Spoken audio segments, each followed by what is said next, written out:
ராதே ராதே. நம்ம சத்குருநாதருடைய கிருப்பையினால் ஸ்ரீமத் பாகவதம் நம்ம கற்றுருக்கோம். 2வது ஸ்கந்தத்தில் 3 அத்தியாயங்கள் நம்ம கற்றுருக்கோம். இன்றைக்கு 4வது அத்தியாயம் கற்றுக்க போகிறோம். 3வது அத்தியாயத்தில் ஸ்ரீ சுகர் எப்படி பலவிதமான தெய்வங்களுடைய உபாசனையை எடுத்து சொன்னார் அப்படிங்கிறத பார்த்தோம். அவாவா விரும்பினதை அடையிறதுக்காக அந்த அத்தியாயத்தோட முடிவில் சௌனக மகரிஷி சூத்தரிடத்துல இதற்கு மேலே பரீட்சித் என்னென்ன கேள்விகளெல்லாம் சுக்கரிடத்துல கேட்டான் அப்படிங்கிறதையும் எடுத்து சொல்லி எங்களோட வாழ்க்கையை பிரயோஜனமாக ஆக்குங்கோ அப்படிங்கிறத பிரார்த்தனை பண்ணார் அப்படிங்கிறத பார்த்தோம். இந்த 4வது அத்தியாயத்தில் பரீட்சித் கேட்க போகிறான் ஸ்ரீ சுக்கரிடத்துல இந்த உலகத்துடைய சிருஷ்டியை பகவான் எப்படி பண்ணுறான் அப்படிங்கிற அந்த சிருஷ்டி லீலையை பற்றி கேட்க போகிறான். அதற்கு ஸ்ரீ சுகர் முதல்ல அதுக்கு பதில் சொல்கிறதுக்கு ஆரம்பிக்கிறதுக்கு முன்னாடி ரொம்ப அழகாக பகவானுக்கு ஒரு ஸ்தோத்திரம் சமர்ப்பணம் பண்ணுறார். ஸ்ரீ சுகஸ்துதி அப்படின்னு பேர். அதுக்கப்புறமா பதில் சொல்ல ஆரம்பிக்கிறார். அதுதான் இந்த 4வது அத்தியாயத்தில் நம்ம பார்க்க போகிறோம். அப்போது இந்த அத்தியாயம் ஆரம்பிக்கும் பொழுதே சூத பௌராணிகர் பதில் சொல்ல ஆரம்பிக்கிறார் சௌனகருடைய கேள்விகளுக்கு.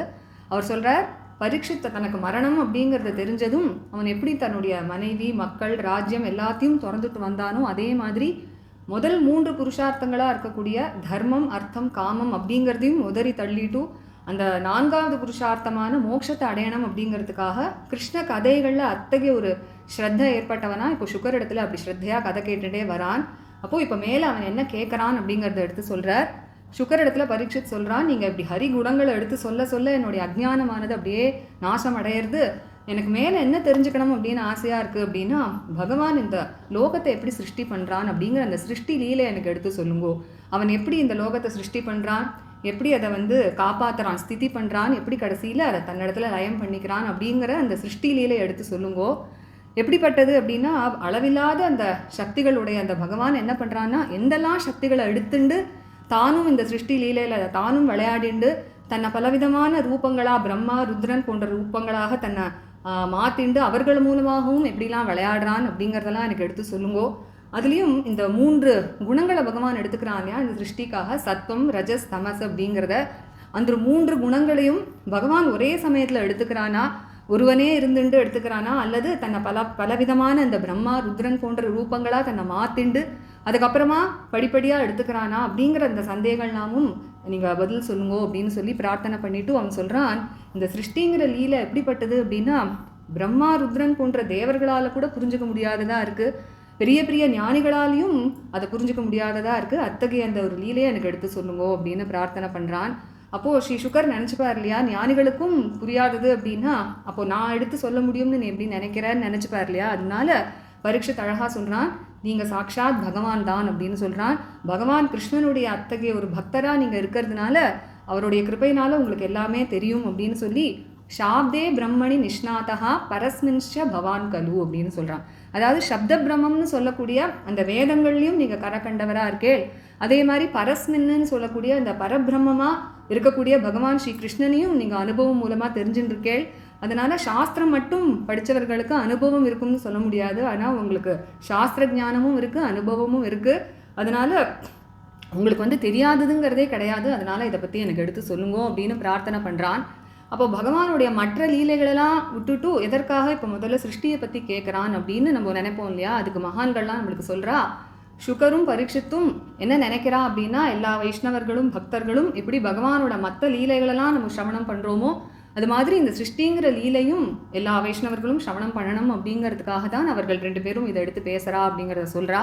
அப்படி பரீட்சித் பிரார்த்தனை பண்ணதுமே இப்போ சுகர் பதில் சொல்ல ஆரம்பிக்க போகிறார். அதற்கு முன்னாடி என்ன பண்ணுறார் அப்படின்னா, பகவானையும் குருவையும் நமஸ்காரம் பண்ணுற ரூபத்தில் ரொம்ப அழகாக ஒரு ஸ்துதியை சமர்ப்பணம் பண்ணுறார். ஸ்ரீ சுகஸ்துதி அப்படின்னு பேர்.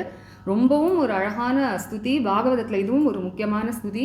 13 ஸ்லோகங்கள் உடைய இந்த ஸ்துதியை சமர்ப்பணம் பண்ணுறார். இதில் என்ன பிரார்த்தனை பண்ணுறார் அப்படின்னா, பகவானே என்னோட வாக்கில் இருந்துண்டு அவனே தன்னோட குணங்களெல்லாம் எடுத்து வர்ணனை பண்ணட்டும் அப்படின்னு பிரார்த்தனை பண்ணிட்டு ஆரம்பிக்கிறார். அப்போது இந்த 13 ஸ்லோகங்களையும் நம்ம அர்த்தம் பார்க்கலாம். முதல்ல என்ன சொல்கிறார் அப்படின்னா, நம பரஸ்மை புருஷாய பூயசே அப்படின்னு ஆரம்பிக்கிறார். அதாவது அந்த அளவில்லாத சக்திகளுடைய அபரிமிதமான சக்திகளுடைய அந்த பகவானுக்கு நமஸ்காரம் அப்படின்னு ஆரம்பிக்கிறார். இந்த பகவான் என்ன பண்ணுறான் அப்படின்னா, கிரகீத சக்தி திரிதயாய அப்படிங்கிறார். அந்த சத்வம் ரஜஸ் தமசுங்கிற அந்த 3 குணங்களையும் இந்த லோகத்தோடைய சிருஷ்டியின் பொருட்டு எடுத்துக்கக்கூடியவன் அப்படின்னு சொல்கிறார். அந்தர்பவாய அனுபலக்ஷிய வர்த்மனே அப்படிங்கிறார். எல்லாருக்குள்ளேயும் பகவான் உள்ள அந்தர்யாமியாக இருந்த போதிலும் யாராலையும் அவனை புரிஞ்சுக்க முடியல அப்படின்னு சொல்கிறார். அப்படிப்பட்ட பகவானுக்கு நான் நமஸ்காரம் பண்ணுறேன் அப்படிங்கிறார். 2வது ஸ்லோகத்தை சொல்றார் சத் விருஜினச்சிதே அப்படின்னு சொல்றார். அதாவது சாதுக்களுடைய துக்கத்தை போக்கக்கூடியவர், அசதாம் அசம்பவாய அப்படிங்கிறார். அசாதுக்களாக இருக்கக்கூடியவர்களை அழிக்கக்கூடியவர், பலவிதமான தெய்வங்களை உபாசனை பண்ணுறான்னு சொன்னோமே அதோடைய பலனையும் கொடுக்கக்கூடியவர் அவர்தான். அதே மாதிரி பரமஹம்சர்கள்லாம் இந்த உலகத்தை பொய்ன்னு தள்ளி எந்த ஒரு பிரம்ம சாட்சா்காரத்தை விரும்புகிறாளோ அந்த ஒரு நிலையும் அனுகிரகம் பண்ணக்கூடியவர் அவர்தான் அப்படின்னு சொல்லி பூயோ நமஹா அப்படின்னு திரும்பவும் திரும்பவும் நான் அந்த பகவானுக்கு நமஸ்காரம் பண்ணுறேன் அப்படின்னு சொல்கிறார். 3வது ஸ்லோகத்தில் பக்தர்களுக்கெல்லாம் அனுகிரகம் பண்ணக்கூடியவன், அதே மாதிரி அபக்தர்கள் அதாவது பக்தி இல்லாத குயோகிகள்னு சொல்கிறோமே அவர்கள்ட்டேருந்து ரொம்பவும் தூரத்தில் இருக்கக்கூடியவன், அவர்களுக்கு எட்டவே எட்டாதவன் அப்படின்னு சொல்கிறார். அப்போது இத்தகைய பாரபட்சம் பகவானுக்கு உண்டா அப்படின்னா அது அவனுக்கு ஒரு தோஷம் ஆயிடுமே அப்படின்னு நம்ம நினைப்போம் இல்லையா. அதற்காக உடனே சொல்கிறார், எந்த ஒரு தோஷங்களும் இல்லாத அந்த உயர்ந்த நிலையில பகவான் இருக்கானே அது எப்படிப்பட்டது அப்படின்னு ரொம்ப அழகாக சொல்கிறார். நிரஸ்த சாமியாதிசயேன ராதசா அப்படிங்கிற, அதாவது பகவான் அந்த எந்த ஒரு தன்னுடைய சுரூபமான அந்த பிரம்மத்தில் எப்பொழுதும் ரமிச்சுட்டே இருக்கானோ அந்த நிலையானது எப்படிப்பட்டது அப்படின்னா அதற்கு நிகரோ அதற்கு மேலோ இல்லாத அத்தகைய ஒரு நிலையில பகவான் இருக்கான் அப்படிங்கிறத சொல்கிறார். ரொம்பவும் அழகான அந்த ஒரு பதம் இருக்கு இல்லையா, நிரஸ்த சாமியாதிசயேன ராதசா அப்படின்னு நம்ம சத்குருநாதருக்கும் ரொம்பவும் பிடிச்ச ஒரு பதம். அப்போ சொல்கிறார் நமோ நமஸ்தேஸ்து அப்படின்னு திரும்பவும் திரும்பவும் நான் அந்த பகவானுக்கு நமஸ்காரம் பண்ணுறேன் அப்படின்னு சொல்கிறார். 4வது ஸ்லோகத்தை சொல்கிறார், எல்லாத்த காட்டிலும் பகவான் இடத்துல பக்தி பண்ணுறது தான் ரொம்பவும் சிரேஷ்டம் அப்படிங்கிற. யத் கீர்த்தனம் யத் ஸ்மரணம் யத் ஈக்ஷணம் அப்படின்னு ஆரம்பிக்கிறார். யாரை கீர்த்தனம் பண்ணுறதுனாலையும், யாரை எப்பொழுதும் ஸ்மரணம் பண்ணுறதுனாலையும், யாரை தர்சனம் பண்ணுறதுனாலையும், யாருக்கு நமஸ்காரம் பண்ணுறதுனாலையும், யாரை பற்றி எப்பொழுதும் நம்ம கேட்டுட்டே இருக்கிறதுனாலையும், எது அர்ஹணம் அப்படின்னு யாருக்கு பூஜை பண்ணுறதுனாலையும் இந்த உலகத்துடைய எல்லா கல்மஷங்களும் போய் பவித்திரமாக ஆயிடுறதோ அத்தகைய அந்த பகவானுக்கு நமஸ்காரம் பண்ணுறேன் அப்படின்னு சொல்லும்பொழுது ரொம்ப அழகான ஒரு நாமம் சொல்கிறார். சுபத்ர ஷவசே நமோ நமஹா அப்படிங்கிறார். அதாவது எந்த பகவானுடைய புகழானது அத்தகைய ஒரு மங்களமான புகழாக இருக்கோ அத்தகைய அந்த பகவானுக்கு நமஸ்காரம் பண்ணுறேன் அப்படின்னு சொல்கிறார். அதுக்கு அடுத்ததான் 5வது ஸ்லோகத்தை சொல்கிறார், விசக்ஷணாக யத் சரணோபசாதனாத்துன்னு ஆரம்பிக்கிறார். அதாவது விவேகிகளாக இருக்கக்கூடியவர்கள் என்ன பண்ணுறா அப்படின்னா அந்த பகவானுடைய சரணத்தையே எப்பொழுதும் பஜனை பண்ணிகிட்டே இருக்கா. அதனால என்ன ஆகுதுன்னா இந்த லோகம் மேல் லோகம் எல்லாத்துலேயும் ஆசைகளை விட்டவர்களா ரொம்ப சுலபமாக அவர்கள் அந்த பிரம்மகதிம் விதந்தி அப்படிங்கிறார். அதாவது இந்த பிரம்மகத்தின்னு சொல்லக்கூடிய இந்த பிரம்ம சாட்சா்காரத்தை ரொம்ப சுலபமாக அடைஞ்சுடுறா. அத்தகைய சுபத்ர ஷவசே நமோ நமஹா அப்படிங்கிறார். அத்தகைய மங்களமான புகழுடைய இந்த பகவானுக்கு நான் நமஸ்காரம் பண்ணுறேன் அப்படிங்கிறார். அடுத்ததாக 6வது ஸ்லோகத்தில் சொல்கிறார், அந்த பகவானிடத்துல பக்தி இல்லாமல் யார் எது பண்ணாலுமே அது வீண்தான் அப்படிங்கிறத எடுத்து சொல்கிறார். தபஸ்வினோ தானபரா யசஸ்வினோ மனஸ்வினோ மந்திரவித சுமங்களாகா அப்படிங்கிறார். அதாவது தபஸ்விகளாக இருந்தாலும் சரி, அல்லது தானபராகான்னு நிறைய தானங்கள்லாம் பண்ணக்கூடியவர்களாக இருந்தாலும் சரி, யசஸ்வினகான்னு நிறைய புகழ் உடையவர்களோ, அல்லது மனஸ்வினகான்னு மனசை அடக்கக்கூடிய யோகிகளோ, மந்திரவிதகான்னு நிறைய மந்திர ஜபங்கள்லாம் பண்ணக்கூடியவாளாக இருந்தாலும் சரி, சுமங்களாகான்னு நல்ல ஒழுக்கம் உடையவர்களாக இருந்தாலும் சரி, யாராக இருந்தாலுமே அந்த பகவானுக்கு அவர்களுடைய தபஸையோ அல்லது மந்திர ஜபத்தையோ யோகத்தையோ அர்ப்பணம் பண்ணலை அப்படின்னா அவர்கள் க்ஷேமத்தை அடைய மாட்டாளே. அத்தகைய அந்த பகவான் தஸ்மை சுபத்ர ஷவசே நமோ நமஹா அப்படின்னு திரும்ப திரும்ப அந்த சுபத்ர ஷவசே நமோ நமஹாங்கிற அந்த அழகான பதத்தை திரும்ப திரும்ப ஏன் ஸ்ரீ சுகர் சொல்கிறார் அப்படிங்கிறதையும் மகான்கள்லாம் சொல்கிறா. பகவானுடைய புகழை கேட்கறது தான் ரொம்ப முக்கியம் அப்படிங்கிறதுனால திரும்ப திரும்ப சொல்கிறார் அப்படிங்கிறத சொல்கிறா. 7வது ஸ்லோகத்தில் சொல்கிறார், பகவானிடத்துல பண்ணக்கூடிய பக்தியானது எப்படி எல்லாரையும் பவித்திரமாக்கிறது அப்படிங்கிறத சொல்கிறார்.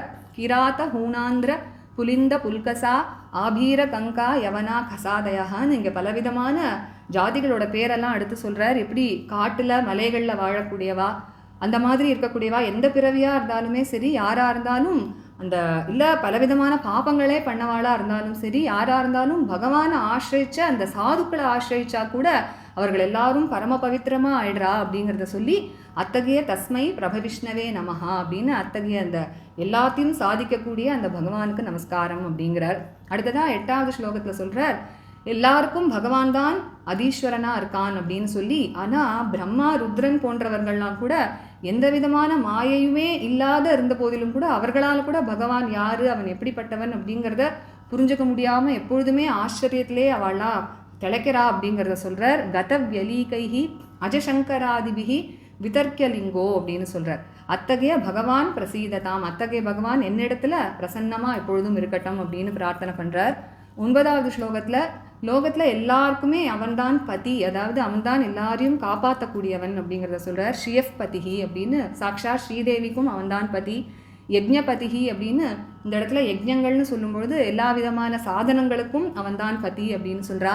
பிரஜாபதிஹி அப்படின்னு லோகத்தில் சிருஷ்டி பண்ணியிருக்கக்கூடிய எல்லா பிரஜைகளுக்கும் அவரவர்கள் பண்ண கர்மத்தினுடைய பலனை கொடுக்கக்கூடிய பிரஜாபதியும் அவர்தான்.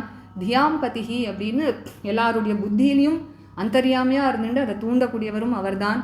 லோகபதிஹி எல்லா லோகங்களுக்கும் அவர்தான் பதி. தராபதிஹி அப்படின்னு இந்த பூமியவும் அவர் காப்பாற்றுறதுக்காக பலவிதமான அவதாரங்கள் பள்ளி கருணையினால லீலைகள்லாம் பண்ணுறார் இல்லையா, அதனால தராபதிஹி.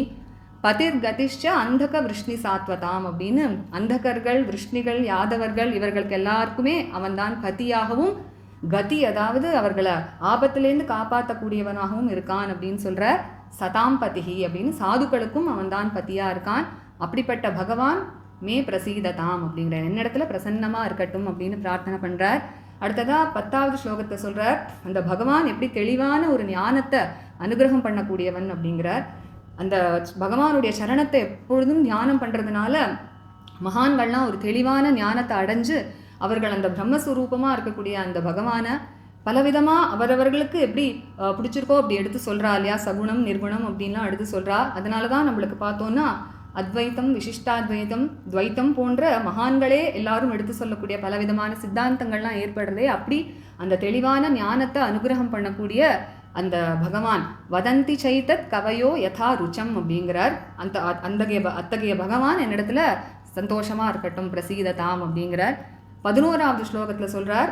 முன்பு இந்த கல்பத்தினுடைய ஆரம்பத்தில் எந்த பகவான் பிரம்மதேவனுடைய ஹிருதயத்தில் அந்த சிருஷ்டி விஷயமான ஞானத்தை கொடுக்கணும் அப்படிங்கிறதுக்காக சரஸ்வதின்னு சொல்லக்கூடிய அந்த வாக் தேவதையை அப்படி தூண்டிவிட அந்த சரஸ்வதி ஆனவள் அந்த பிரம்மாவுடைய முகத்திலேருந்து 6 அங்கங்களோட கூடிய வேதங்களாக அப்படி வெளிவந்தாலோ அத்தகைய அந்த பகவான் ரிஷீனாம் ரிஷபகா பிரசீததாம் அப்படின்னு அந்த ஞானத்தை கொடுக்கக்கூடிய அந்த பகவான் என்னிடத்துல பிரசன்னமாக இருக்கட்டும் அப்படின்னு பிரார்த்தனை பண்ணிட்டு 12வது ஸ்லோகத்தில் தான் இப்போ பகவான் இடத்துல பிரார்த்தனை பண்ணுறார். அந்த பகவான் என்னுடைய வாக்கை அலங்கரிக்கட்டும், பலவிதமான நவரசங்களோட கூடி கேட்குறவாளுக்கு எல்லாருக்கும் அப்படி சந்தோஷத்தை ஏற்படுத்தக்கூடிய விதத்தில் என்னுடைய வாக்கை அலங்கரிக்கட்டும். பகவத் குணங்களை தான் இப்போ எடுத்து சொல்லணும் இல்லையா, அதுலேயும் இந்த சிருஷ்டிங்கிற இந்த கம்பீரமான லீலை எடுத்து சொல்லணுமேங்கிறதுனால அப்படி அழகாக பிரார்த்தனை பண்ணுறார் வினயமாக. அவர் சொல்கிறார் எப்படிப்பட்ட பகவான் அப்படிங்கிறார். பூதைர் மஹத்பிஹி ய இமாஹா புரோ விபுகு அப்படின்னு முன்பு இந்த சிருஷ்டி பண்ணும்பொழுது பஞ்சபூதங்கள் மகத்து அகங்காரம் இதனாலலாம் இந்த ஜீவராசிகளுடைய சரீரத்தை ஏற்படுத்தி அதற்குள்ள தானும் புருஷனா அந்தர்யாமியாக வாசம் பண்ணிட்டு குங்தே குணான் ஷோடசாத்மகா அப்படின்னு இந்த 16 குணங்கள்னு சொல்கிறோமே, பஞ்ச பூதங்கள் 11 இந்திரியங்கள் இது எல்லாத்தையும் அனுபவிக்கக்கூடியவன், அவர்களுக்குள்ள அந்தர்யாமியாக இருந்துட்டு அனுபவிக்கக்கூடிய அந்த பகவான் என்னுடைய வாக்கை அலங்கரிக்கட்டும். ஸோ அலங்கிருஷிஷ்ட பகவான் வஜாம்சிமே அப்படின்னு அழகாக பிரார்த்தனை பண்ணுறார். இந்த ஒரு ஸ்லோகத்தை நம்ம பார்த்தோன்னா பெரியவர்கள்லாம் அவர்களுடைய உபன்யாசத்தை ஆரம்பிக்கிறதுக்கு முன்னாடி இந்த ஸ்லோகத்தை சொல்லிட்டு தான் ஆரம்பிப்பா. அத்தகைய ஒரு அழகான ஸ்லோகம். 13வது ஸ்லோகத்தில் இப்போ முடிக்கிறார் தன்னுடைய ஸ்துதியை. இப்போ 12 ஸ்லோகங்களில் பகவான் நமஸ்காரம் பண்ணிட்டு இந்த 13வது ஸ்லோகத்தில் தன்னுடைய அப்பாவும் குருவுமா இருக்கக்கூடிய வியாச மகரிஷிக்கு நமஸ்காரத்தை சொல்கிறார். நமஸ்தஸ்மை பகவதே வாசுதேவாய வேதசே அப்படிங்கிறது. அதாவது சாக்ஷாத் வாசுதேவனுடைய ஸ்வரூபமாக இருக்கக்கூடிய சர்வஜராக இருக்கக்கூடிய அந்த வியாசருக்கு நமஸ்காரம்.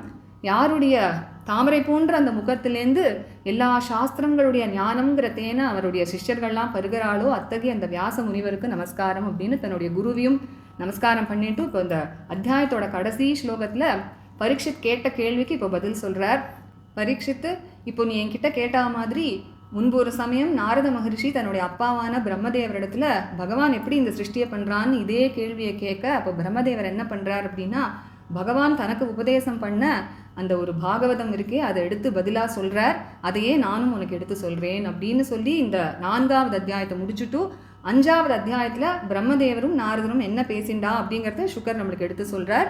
இப்போ நம்ம இந்த சுகஸ்துதியோட கூடின இந்த 4வது அத்தியாயத்தை நம்ம எப்பொழுதும் போல நம்ம கற்றுக்கலாம். கோபிகா ஜீவனஸ்மரணம் கோவிந்தா கோவிந்தா. சத்குருநாத மகாராஜ் கி ஜெய்.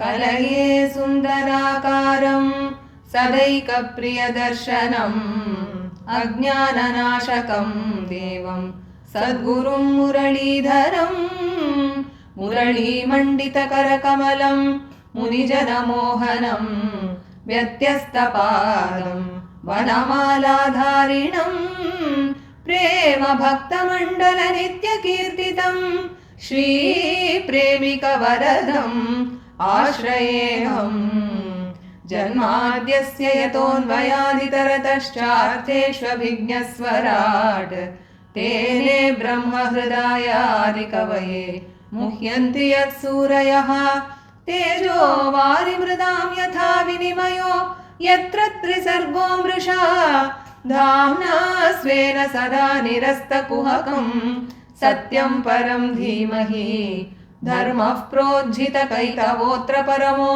निर्मत्सराणां सतां वेद्यं वास्तवमत्र वस्तु शिवदं तापत्रयोन्मूलनं श्रीमद्भागवते महामुनिकृते किं वा परैरीश्वरः सद्यो हृद्यवरुध्यतेऽत्र कृतिभिः शुश्रूषुभिस्तत्क्षणात् निगमकल्पतरोर्गलितं फलं शुकमुखादमृतद्रवसंयुतं पिबत भागवतं रसमालयं मुहुरहो रसिका भुवि भावुकाः यं प्रव्रजन्तमनुपेतमपेतकृत्यं द्वैपायनो विरहकातराजुहाव पुत्रेति तन्मयतया तरवोऽभिनेदुः तं सर्वभूतहृदयं मुनिमानतोऽस्मि यस्वानुभावमखिल श्रुतिसारमेकम् अध्यात्मदीपम् अतितितीर्षतां तमोऽन्धं संसारिणां करुणयाः पुराणगुह्यं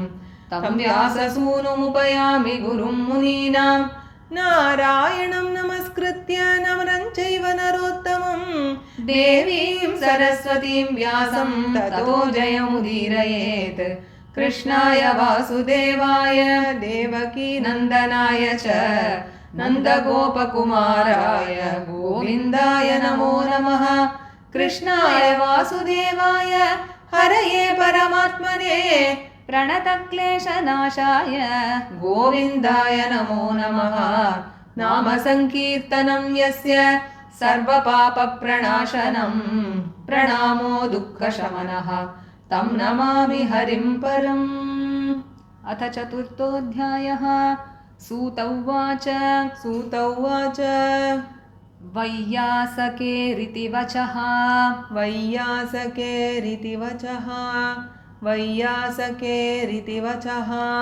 तत्त्वनिश्चयम् आत्मनः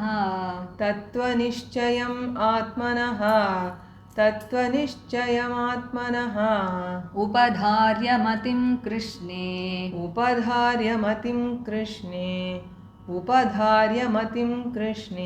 औत्तरेयः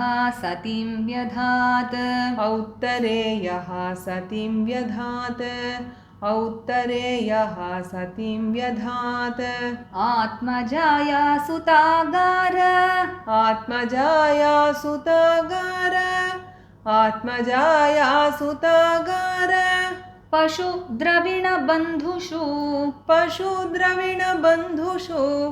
पशुद्रविणबन्धुषु राज्ये चाविकले नित्यम् राज्ये च अविकले नित्यम् विरूढां ममतां जहौ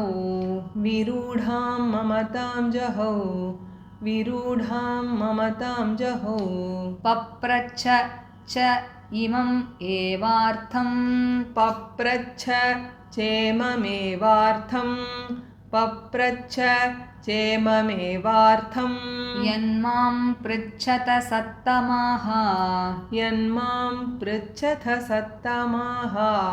यन्मां पृच्छत सत्तमाः कृष्णानुभावश्रवणे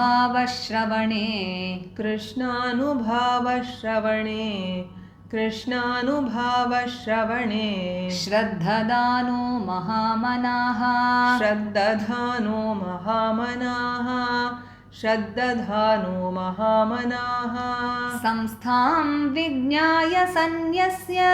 संस्थां विज्ञाय सन्न्यस्य संस्थां विज्ञाय संन्यस्य कर्म त्रैवर्गिकं च यत् कर्मत्रैवर्गिकं च यत् कर्मत्रैवर्गिकं च यत् वासुदेवे भगवति वासुदेवे भगवति वासुदेवे भगवति आत्मभावं दृढं गतः आत्मभावं दृढं गतः आत्मभावं दृढं गतः राजोवाच राजोवाच समीचीनं वचो ब्रह्मन् समीचीनं वचो ब्रह्मन् समीचीनं वचो ब्रह्मन् सर्वज्ञस्य तवानघ सर्वज्ञस्य तवानघ सर्वज्ञस्य तवानघ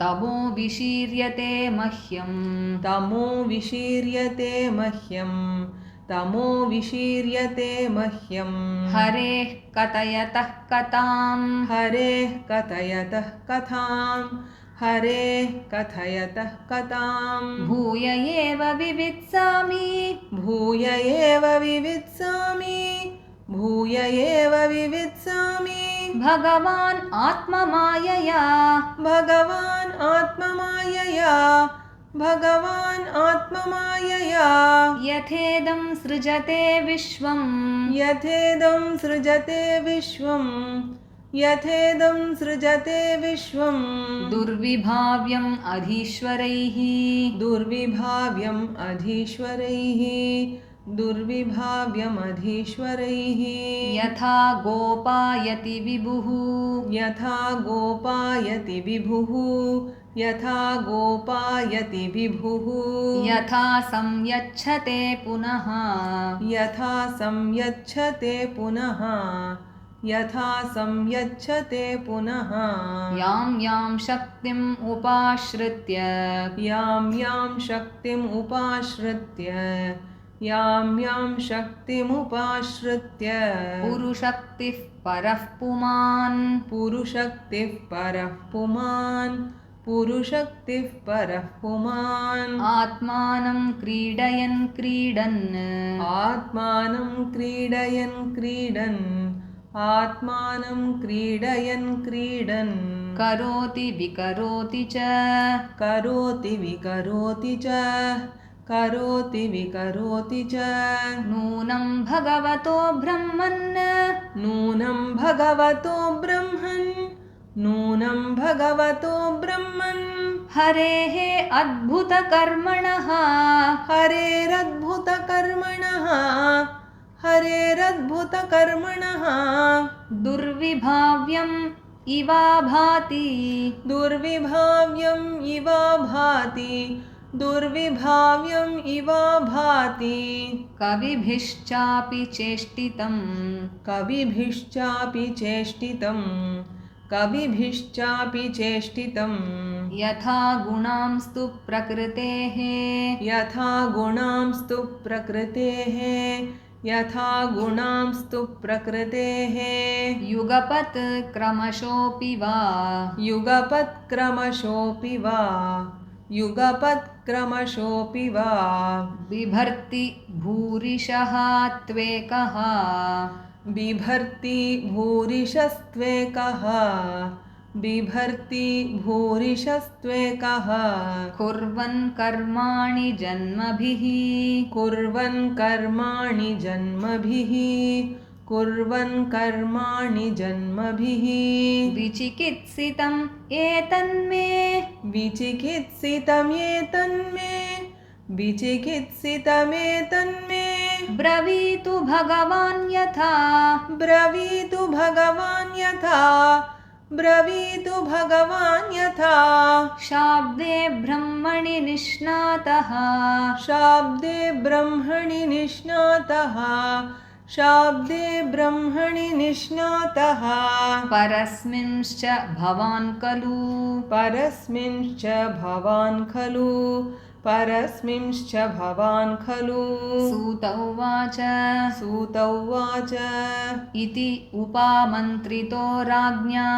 इत्युपामन्त्रितो राज्ञा इत्युपमन्त्रितो राज्ञा गुणानुकथने हरेः गुणानुकथने हरेः गुणानुकथने हरेः ऋषिकेशम् अनुस्मृत्य ऋषिकेशम् अनुस्मृत्य ऋषिकेशम् अनुस्मृत्य प्रतिवक्तुं प्रचक्रमे प्रतिवक्तुं प्रचक्रमे प्रतिवक्तुं प्रचक्रमे श्रीशुकस्तुति आरम्भिकर्து श्रीशुक उवाच श्रीशुक उवाच नमः परस्मै पुरुषाय भूयसे नमः परस्मै पुरुषाय भूयसे नमः परस्मै पुरुषाय भूयसे सद् उद्भव स्थान निरोध लीलया सदुद्भवस्थान निरोधलीलया सदुद्भवस्थान निरोधलीलया गृहीत शक्ति त्रितयाय देहिनां गृहीतशक्तित्रितयाय देहिनां गृहीतशक्तित्रितयाय देहिनाम् अन्तर्भवाय अनुपलक्ष्य वर्त्मने अन्तर्भवायानुपलक्ष्य वर्त्मने अन्तर्भवायानुपलक्ष्य वर्त्मने भूयो नमः सद्वृजिनच्छिदे असताम् भूयो नमः सद्वृजिनच्छिदे सताम् भूयो नमः सद्वृजिनच्छिदे सताम् असम्भवाय अखिलसत्त्वमूर्तये असम्भवायाखिलसत्त्वमूर्तये असम्भवायाखिलसत्त्वमूर्तये पुंसां पुनः पारमहंस्य आश्रमे पुंसां पुनः पारमहंस्य आश्रमे पुंसां पुनः पारमहंस्य आश्रमे व्यवस्थितानाम् अनुमृग्य दाशुषे व्यवस्थितानाम् अनुमृग्य दासुषे व्यवस्थितानाम् अनुमृग्य दासुषे नमो नमस्तेस्तु ऋषभाय सात्वताम् नमो नमस्ते वृषभाय सात्वताम् नमो नमस्ते वृषभाय सात्वताम् विदूरकाष्ठाय मुहुः कुयोगिनाम् विदूरकाष्ठाय मुहुः कुयोगिनाम् विदूरकाष्ठाय मुहुः कुयोगिनाम् निरस्त साम्य अतिशयेन राधसा निरस्तसाम्यातिशयेन राधसा निरस्तसाम्यातिशयेन राधसा स्वधामनि ब्रह्मणि रंस्यते नमः स्वधामनि ब्रह्मणि रंस्यते नमः स्वधामनि ब्रह्मणि रंस्यते नमः यत्कीर्तनं यत्स्मरणं यदीक्षणं यत्कीर्तनं यत्स्मरणं यदीक्षणं यत्कीर्तनं यत्स्मरणं यदीक्षणं यद्वन्दनं यच्छ्रवणं यदर्हणं यद्वन्दनं यच्छ्रवणं यदर्हणं यद्वन्दनं यच्छ्रवणं यदर्हणं लोकस्य सद्यो विधुनोति कल्मषम् लोकस्य सद्यो विधुनोति कल्मषम् लोकस्य सद्यो विधुनोति कल्मषम् तस्मै सुभद्रश्रवसे नमो नमः तस्मै सुभद्रश्रवसे नमो नमः तस्मै सुभद्रश्रवसे नमो नमः विचक्षणा यच्चरणोपसादनात् विचक्षणा यच्चरणोपसादनात् विचक्षणा यच्चरणोपसादनात् सङ्गं व्युदस्य उभयतो अन्तरात्मनः सङ्गं व्युदस्योभयतोऽन्तरात्मनः सङ्गं व्युदस्योभयतोऽन्तरात्मनः विन्दन्ति हि ब्रह्मगतिं गतक्लमाः विन्दन्ति हि ब्रह्मगतिं गतक्लमाः विन्दन्ति हि ब्रह्मगतिं गतक्लमाः तस्मै सुभद्रश्रवसे नमो नमः तस्मै सुभद्रश्रवसे नमो नमः तस्मै सुभद्रश्रवसे नमो नमः तपस्विनो दानपरा यशस्विनो तपस्विनो दानपरा यशस्विनो तपस्विनो दानपरा यशस्विनो मनस्विनो मन्त्रविदः सुमङ्गलाः मनस्विनो मन्त्रविदः सुमङ्गलाः मनस्विनो मन्त्रविदः सुमङ्गलाः क्षेमं न विन्दन्ति विना यदर्पणम् क्षेमं न विन्दन्ति विना यदर्पणम् क्षेमं न विन्दन्ति विना यदर्पणम् तस्मै सुभद्रश्रवसे नमो नमः तस्मै सुभद्रश्रवसे नमो नमः तस्मै सुभद्रश्रवसे नमो नमः किरात हूणान्ध्र पुलिन्दपुल्कसा किरातहूणान्ध्र पुलिन्दपुल्कसा किरातहूणान्ध्र पुलिन्दपुल्कसा आभीर कङ्का यवनाः खसादयः आभीरकङ्का यवनाः खसादयः आभीरकङ्का यवनाः खसादयः येन्ये च पापाः यदुपाश्रयाश्रयाः येन्ये च पापाः यदुपाश्रयाश्रयाः येन्ये च पापा यदुपाश्रयाश्रयाः यद् उपाश्रय आश्रयाः शुध्यन्ति तस्मै प्रभविष्णवे नमः शुध्यन्ति तस्मै प्रभविष्णवे नमः शुध्यन्ति तस्मै प्रभविष्णवे नमः स एष आत्मा आत्मवताम् अधीश्वरः स एष आत्मात्मवतामधीश्वरः स एष आत्मात्मवताम् अधीश्वरः त्रयीमयो धर्ममयः तपोमयः त्रयीमयो धर्ममयस्तपोमयः त्रयीमयो धर्ममयस्तपोमयः गतव्यलीकैः अजशङ्करादिभिः गतव्यलीकैरजशङ्करादिभिः गतव्यलीकैरजशङ्करादिभिः वितर्क्यलिङ्गो भगवान् प्रसीदताम् वितर्क्यलिङ्गो भगवान् प्रसीदताम् वितर्क्यलिङ्गो भगवान् प्रसीदताम् श्रियः पतिः यज्ञपतिः प्रजापतिः श्रियः पतिर्यज्ञपतिः प्रजापतिः श्रियः पतिर्यज्ञपतिः प्रजापतिः धियां पतिः लोकपतिः धरापतिः धियां पतिर्लोकपतिर्धरापतिः धियां पतिर्लोकपतिर्धरापतिः पतिः गतिश्च अन्धकवृष्णिसात्वताम् पतिर्गतिश्चान्धकवृष्णिसात्वताम्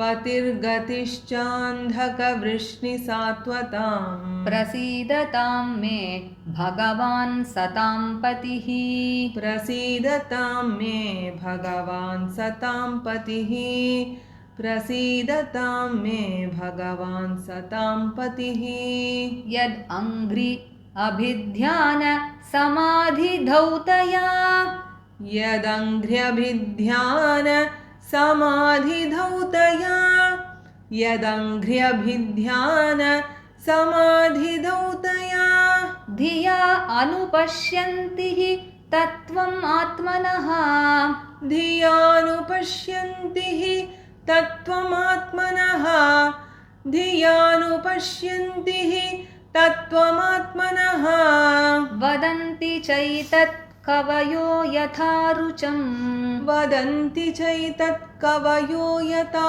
रुचम् वदन्ति चैतत् कवयो यथा रुचम् समे मुकुन्दो भगवान् प्रसीदताम् समे मुकुन्दो भगवान् प्रसीदताम् समे मुकुन्दो भगवान् प्रसीदताम् प्रचोदिता येन पुरा सरस्वती प्रचोदिता येन पुरा सरस्वती प्रचोदिता येन पुरा सरस्वती वितन्वता अजस्य सतीं स्मृतिं हृदि वितन्वताजस्य सतीं स्मृतिं हृदि वितन्वताजस्य सतीं स्मृतिं हृदि स्वलक्षणा प्रादुरभूत् किलास्यतः स्वलक्षणा प्रादुरभूत् किलास्यतः स्वलक्षणा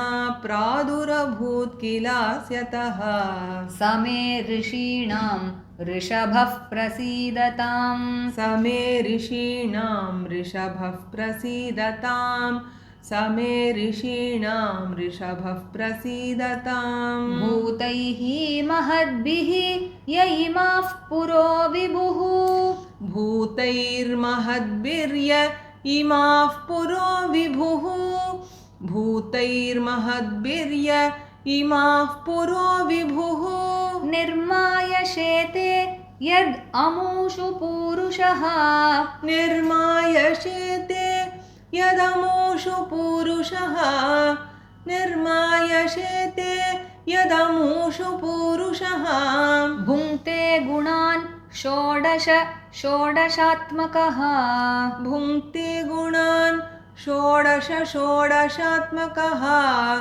भुङ्क्ते गुणान् षोडशात्मकः सो अलङ्कृशिष्ट भगवान् वचांसि मे सोऽलङ्कृशिष्ट भगवान् वचांसि मे सोऽलङ्कृशिष्ट भगवान् वचांसि मे नमस्तस्मै भगवते नमस्तस्मै भगवते नमस्तस्मै भगवते वासुदेवाय वेधसे वासुदेवाय वेधसे वासुदेवाय वेधसे पपुः ज्ञानमयं सौम्या पपुर्ज्ञानमयं सौम्या पपुर्ज्ञानमयं सौम्या यन्मुखाम्बुरुहासवम् यन्मुखाम्बुरुहासवम् यन्मुखाम्बुरुहासवम् यन्मुख अम्बुरुह आसवम् यन्मुख अम्बुरुह आसवम् एतदेवात्मभूराजन्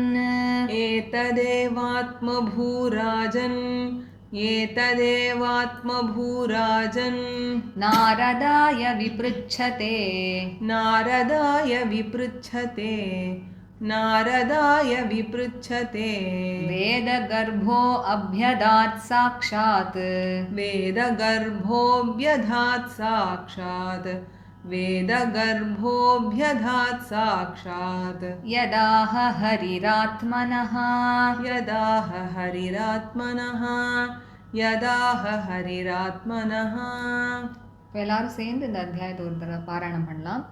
सूत उवाच वैयासकेरिति वचः तत्त्वनिश्चयमात्मनः उपधार्य मतिं कृष्णे औत्तरेयः सतीं व्यधात् आत्मजाया सुतागार पशुद्रविणबन्धुषु राज्ये चाविकले नित्यं विरूढां ममतां जहौ पप्रच्छ क्षेममेवार्थं यन्मां पृच्छत सत्तमाः कृष्णानुभावश्रवणे श्रद्धधानो महामनाः संस्थां विज्ञाय सन्न्यस्य कर्मत्रैवर्गिकं च यत् वासुदेवे भगवती आत्मभावं दृढं गतः।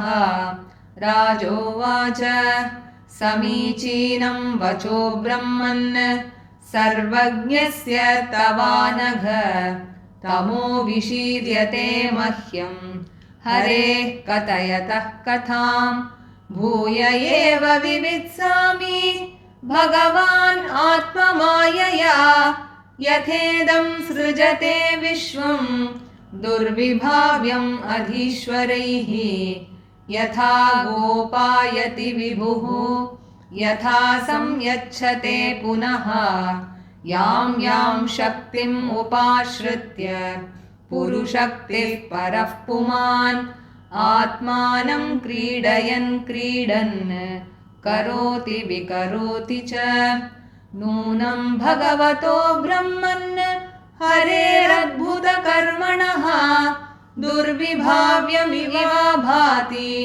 कविभिश्चापि चेष्टितम् यथा गुणांस्तु प्रकृतेः युगपत्क्रमशोऽपि वा बिभर्ति भूरिशस्त्वेकः कुर्वन् कर्माणि जन्मभिः विचिकित्सितमेतन्मे ब्रवीतु भगवान् यथा शाब्दे ब्रह्मणि निष्णातः परस्मिंश्च भवान् खलु सूत उवाच इत्युपामन्त्रितो राज्ञा गुणानुकथने हरेः हृषीकेशम् अनुस्मृत्य प्रतिवक्तुं प्रचक्रमे श्रीशुक उवाच नमः परस्मै पुरुषाय भूयसे सदुद्भवस्थाननिरोधलीलया गृहीतशक्तित्रितयाय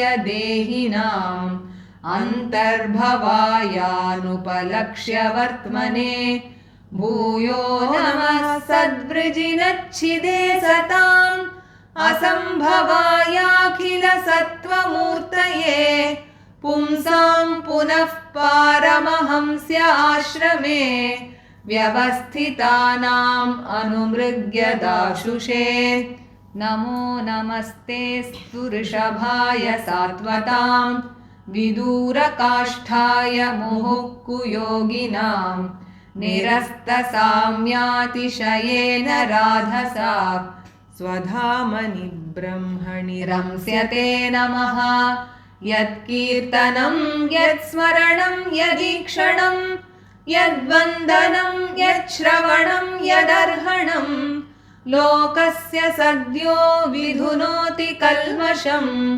तस्मै सुभद्रश्रवसे नमो नमः विचक्षणाय यच्चरणोपसादनात् सङ्गं युधस्योभयतोऽन्तरात्मनः विन्दन्ति हि ब्रह्मगतिं गतक्लमाः तस्मै सुभद्रश्रवसे नमो नमः तपस्विनो दानपरा यशस्विनो मनस्विनो मन्त्रविदः सुमङ्गलाः क्षेमं न विन्दन्ति विना यदर्पणम् तस्मै सुभद्रश्रवसे नमो नमः किरात हूणान्ध्र पुलिन्द पुल्कसा आभीरकङ्का यवनाः कसादयः येन्ये च पापा यदुपाश्रयाश्रयाः शुध्यन्ति तस्मै प्रभविष्णवे नमः स एष आत्मात्मवतामधीश्वरः त्रयीमयो धर्ममयस्तपोमयः गतव्यलीकैरजशङ्करादिभिः वितर्क्य लिङ्गो भगवान् प्रसीदताम् श्रियः पतिर्यज्ञपतिः प्रजापतिः धियां पतिर्लोकपतिर्धरापतिः पतिर्गतिश्चान्धकवृष्णिसात्वताम् प्रसीदतां मे भगवान् सतां पतिः यदङ्घ्र्यभिध्यानसमाधिधौतया धियानुपश्यन्ति हि तत्त्वमात्मनः वदन्ति चैतत्कवयो यथा रुचम् स मे मुकुन्दो भगवान् प्रसीदताम् प्रचोदिता येन पुरा सरस्वती वितन्वताजस्य सतीं स्मृतिं हृदि स्वलक्षणा प्रादुरभूत् किलास्यतः स मे ऋषीणां ऋषभः प्रसीदताम् भूतैर्महद्भिर्य इमाः पुरो विभुः निर्मायशेते यदमूषु पूरुषः भुङ्क्ते गुणान् षोडशात्मकः सोऽलङ्कृषीष्ट भगवान् वचांसि मे नमस्तस्मै भगवते वासुदेवाय वेधसे पपुर्ज्ञानमयं सौम्य यन्मुखाम्बुरुहासवम्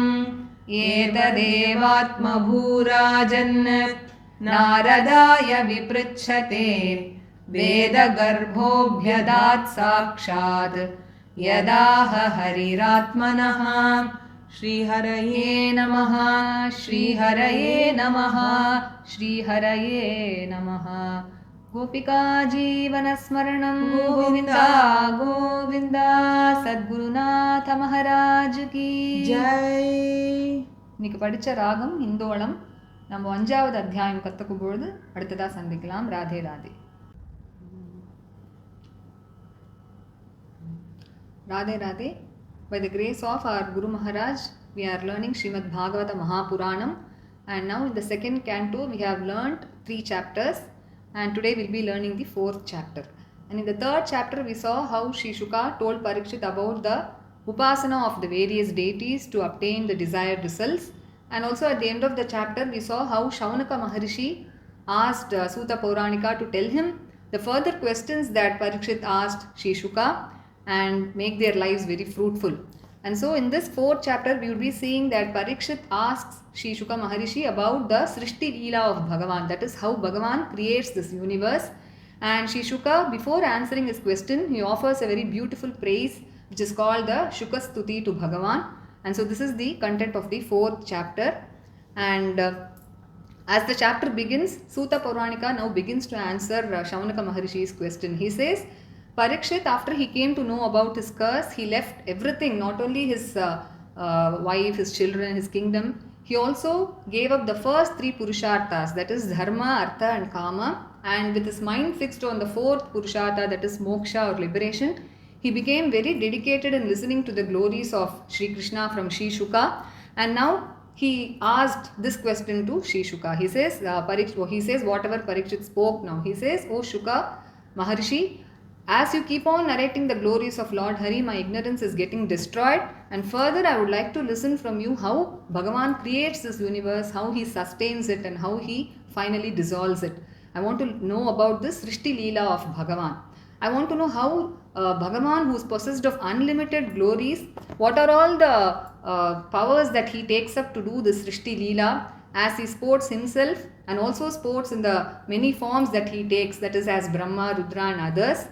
And how does he take up the 3 gunas, that is Sattva, Rajas and Tamas? Does he take them up all at the same time or one by one when he takes these forms as Brahma and Rudra and all others? So please tell me all this. I would like to know all this. And this Srishti is such that even the great Mahans, the great Jnanis are unable to comprehend this Leela, and even the great Godheads like Brahma and Rudra are unable to understand this. So I would like to know about it more. And so Shri Shuka might hear, he might think that you have already said that the Jnanis can't understand this Leela, so how do you think I can tell you about it? So again Parikshit tells Shri Shuka, you are Bhagavan himself, and by the grace of Krishna, because you are such a great Krishna Bhakta, you know everything. So he says, Shabde Brahmani Nishnataha Parasminscha Bhavan Kalu. That is, you are very well versed in all the Vedas which are known as Shabda Brahman. And also he says Parasminscha, that is, you also have the experience of Shri Krishna, who is the Parabrahman. And so those who have studied the Shastras, you can't say that they will have experience of Bhagavan, but you have both the knowledge and also the experience. So there is nothing that you don't know at all. So please tell me about it.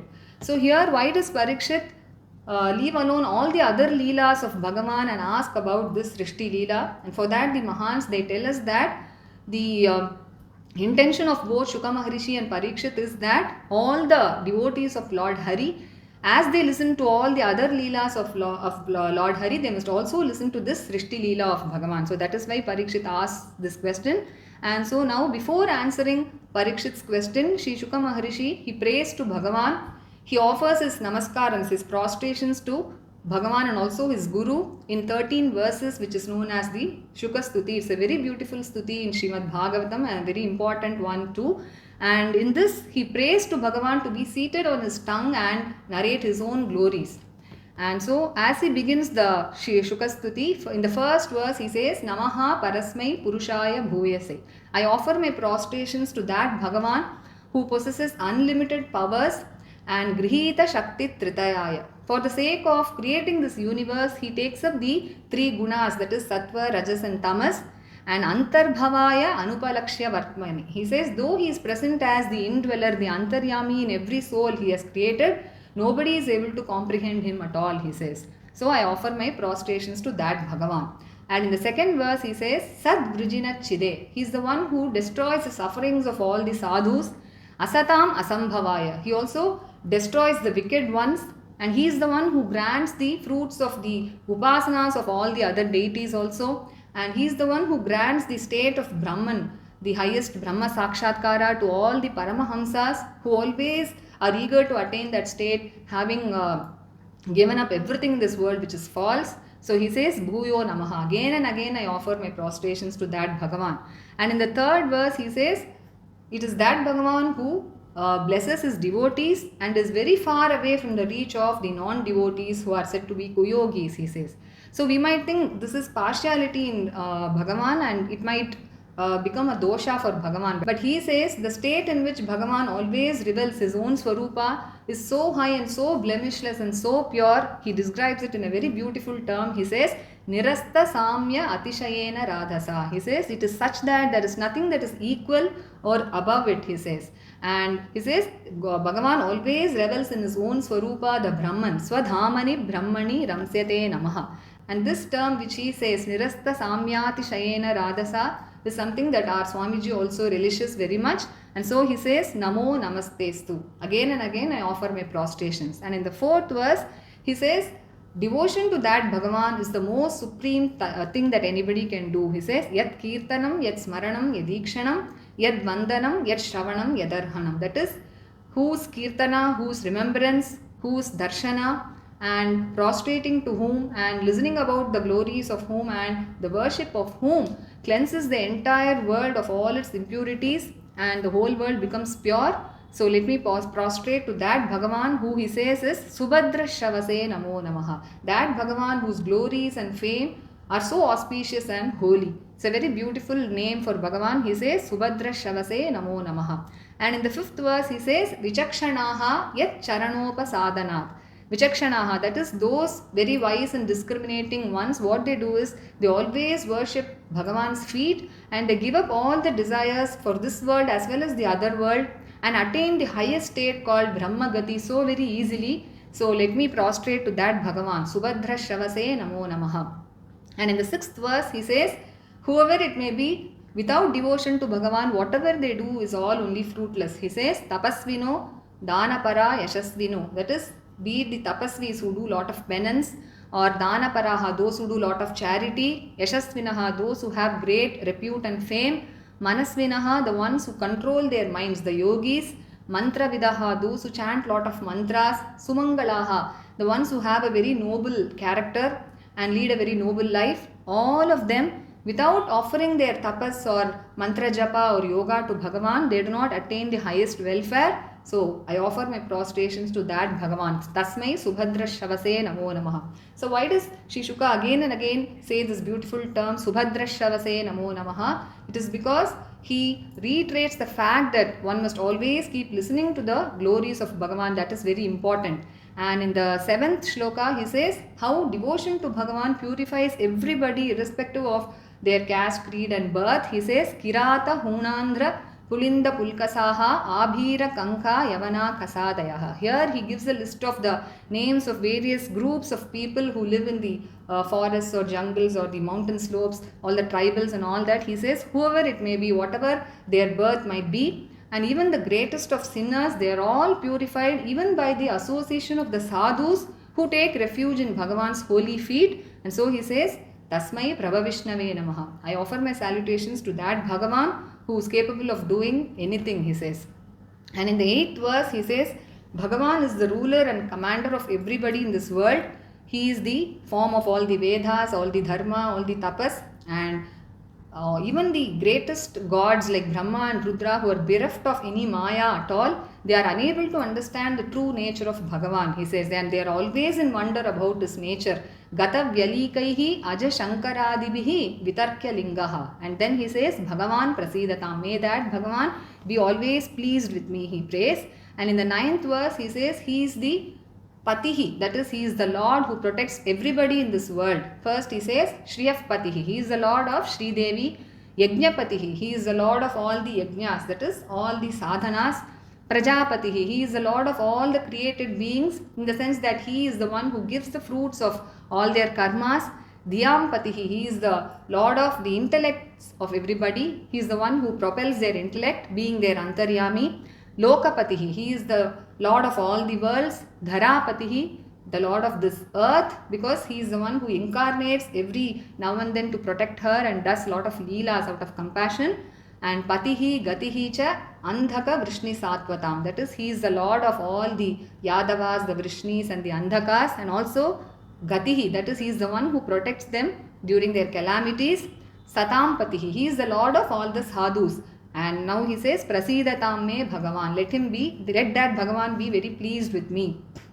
And in the 10th verse he says, it is Bhagavan who bestows the highest knowledge, which is so blemishless. He says all the great Mahans, they always keep meditating upon his feet, and due to that state of samadhi in which they keep meditating his feet, they are being bestowed with that blemishless knowledge, and because of that they describe Bhagavan in so many various ways according to their own disposition. He says, Vadanti chaitat kavayo yatha rucham, as Saguna, Nirguna and so on, and that is why we have so many Siddhantas like Advaita Siddhanta, Vishishtadvaita Siddhanta and Dvaita Siddhanta, which have all been propounded only by great saints. And so he says, Same Mukundo Bhagavan Prasidatam, let that Bhagavan Mukunda be always pleased with me.